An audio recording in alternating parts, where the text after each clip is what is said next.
நாம ஜெபிக்க போறோம். ஹல்லேலூயா. ஆண்டவர் ஒரு புதிய வருஷத்திற்குள்ளே நம்மை கர்த்தர் கிருபையாய் கொண்டு போக போகிறார். இந்த 100 நாள் ஜெபம் ஒரு வாழ்க்கையிலே மறக்க முடியாத ஒரு அனுபவத்தை நமக்கு தரப்போகிறது.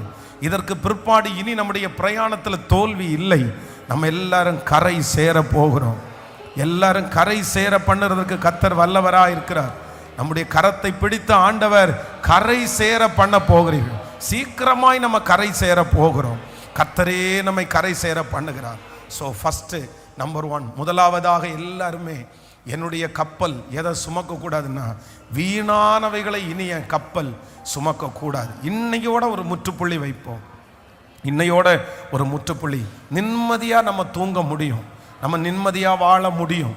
ஆமாம், கர்த்தர் சொல்லுகிறார் மனுஷனுடைய யோசனை வீண் என்று கர்த்தர் அறிந்திருக்கிறார்.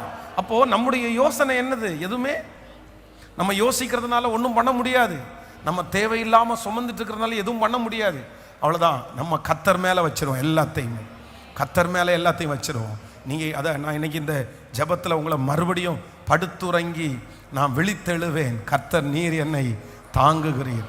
இன்னையிலிருந்து கர்த்தர் இந்த 100 நாள் ஜெபத்திற்கு பிறகு உங்களை நிம்மதியாக தூங்க வைக்க போகிறேன்.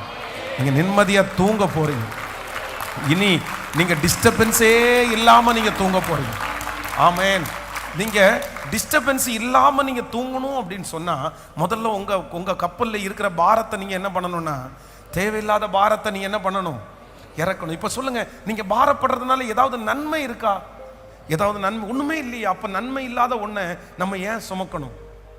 நம்ம ஆண்டவர் சொல்கிற ஒரு முளத்தை கூட்டவும் முடியாது, ஒரு முளத்தை குறைக்க முடியாது. வெள்ளையாக இருக்கிற முடியை கற்பாக்க முடியாது, கற்பாக இருக்கிற வெள்ளையை வெள்ளையாக்க முடியாது. அப்போ ஏன் நீங்கள் பண்ணுறீங்க? நாளைய தினத்தை குறித்து நீ ஏன் கவலைப்படுற? நாளைய தினத்தில் நடக்க போகிறது நீ அறிவாயோ அப்படின்னு தான் ஆண்டவர் கேட்குறாரு. அப்போது எதுவுமே இல்லை, எதுவுமே இல்லை. தேவையற்ற பாரங்களை என் கப்பல் சுமந்திரவே கூடாது. இவங்க பேசிட்டாங்க, அவங்க பேசிட்டாங்க, இதை சொல்லிட்டாங்க, அதை சொல்லிட்டாங்க. வாயிருந்தால் 4 பேர் பேசதான். சொல்லுங்க சத்தமா. நம்ம என்ன பண்ண முடியும்? என்ன செய்ய முடியும்? கவலைப்பட்டு என்ன பிரயோஜனம்? இவன் என்ன பேசிட்டானேன்னு நினைச்சு கவலைப்பட்டு என்ன பிரயோஜனம்? ஒண்ணுமே பிரயோஜனம் இல்லை. நான் என்ன சொல்றேன்னா, அவங்க பேசிட்டாங்கன்னு கவலைப்பட்டு இன்னும் கொஞ்சம் அவனுக்கு ஒரு கிரீடத்தை வைக்கிறத விட நீங்க சந்தோஷமா இருந்தீங்கன்னா அந்த கிரீடமாவது அவனுக்கு கொடுக்காம இருக்கலாம்ல. ஹலோ.